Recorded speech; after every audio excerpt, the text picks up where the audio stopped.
custo de vida, emprego e desemprego, cesta básica, tarifas públicas, salário mínimo. Agora, na Brasil Atual, a análise do DIEESE. Vamos fazer contato agora com o diretor técnico do DIEESE, Fausto Augusto Júnior. Bom dia, Fausto. Bom dia, Glauco. Bom dia. Fausto, nós tivemos sendo divulgados aí dados do IBGE na semana passada relativos à formalidade, né? Caiu a taxa de informalidade no Brasil em todas as grandes regiões do país no primeiro trimestre do ano. Mas o que poderia ser uma boa notícia com o aumento da formalização não é, porque na verdade essa queda se dá por conta da perda de ocupação, né, dos postos de trabalho na informalidade no país. Como é que você vê essa situação e também ainda essas altas taxas de informalidade, né, que alguns estados superam inclusive 60%? Bem, então, Glauco, a gente tem aí um detalhamento um pouco maior aí da pesquisa, né, que já tinha saído. Nós tivemos, na verdade, no primeiro trimestre, mais de 1.200.000 trabalhadores desempregados. Cresceu mais de 1 milhão. Nós passamos da casa dos 12 milhões de desempregados. E aí vai mostrando um pouco como é que está o impacto da pandemia. E olha que isso ainda pegou basicamente um mês só, na verdade 15 dias só do distanciamento social.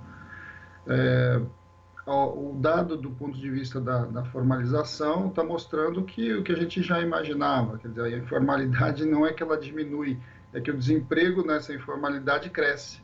Então, o que a gente já imaginava, já está acontecendo, é que as pessoas no mercado informal têm muito mais dificuldade, inclusive, para encontrar postos de trabalho, encontrar ocupação nesse período. E esse dado ainda, Glauco, ele vai mostrando para a gente bastante da nossa dificuldade e certamente hoje a gente deve estar com uma taxa, inclusive, mais acima, né? Porque como esse número pegou aí o primeiro trimestre, a gente ainda não viu os dados cheios da pandemia. Nós não devemos ver isso já na próxima pesquisa.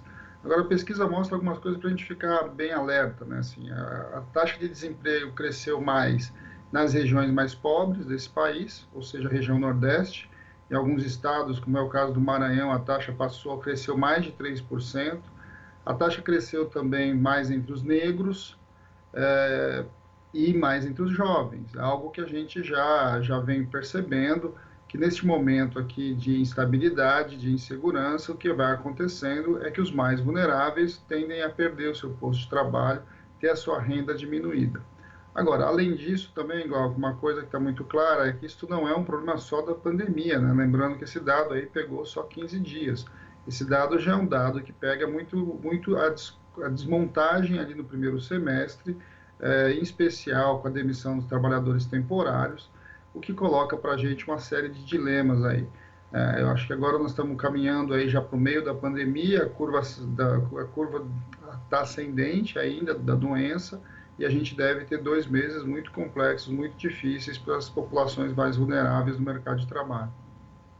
E como você lembra, né, Fausto, não é algo que vem de agora. A gente teve inclusive um desmonte de toda a nossa legislação trabalhista praticamente, com a reforma, também com outras medidas subsequentes, e a gente tem hoje um mercado sem os empregos que foram prometidos, né? Foi prometida ali a criação de milhões de empregos com reforma trabalhista, com reforma da Previdência, com lei da terceirização. Esses empregos não foram criados e agora, com a pandemia, esse quadro piora ainda mais, Fausto.